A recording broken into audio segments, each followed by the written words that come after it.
High, কি অবস্থা সবার? তো আজ আমি আপনাদেরকে দেখাবো কৃষি বিশ্ববিদ্যালয়ের একজন শিক্ষার্থী প্রতিদিন কি কি প্যারা সহ্য করে। আজ 9টা 30-এ ক্লাস ছিল, যাওয়া হয় নাই কারণ 80% অ্যাটেন্ডেন্স রাখতে আরও 3-4 দিন ক্লাসে না গেলেও চলবে।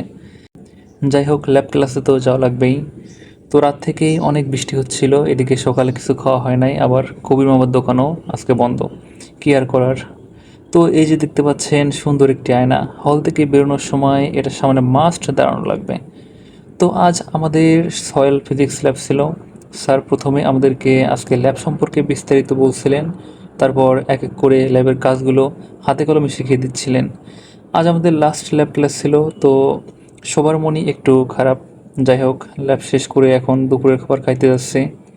তো খাবারের ভিডিওটা আর দেখালাম না। তো খাওয়া শেষ করে 2টা থেকে আবার আমাদের ক্লাস শুরু।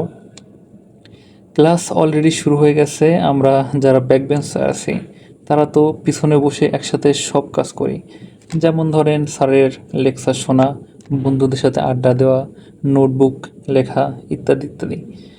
অবশেষে আমাদের বোরিং ক্লাস শেষ হয়ে গেছে। আবার আমরা রেগুলার নিয়মে ফিরছি আমাদের সেই চিরচেনা হলে। ধন্যবাদ সবাইকে ভিডিওটি শেষ পর্যন্ত দেখার জন্য।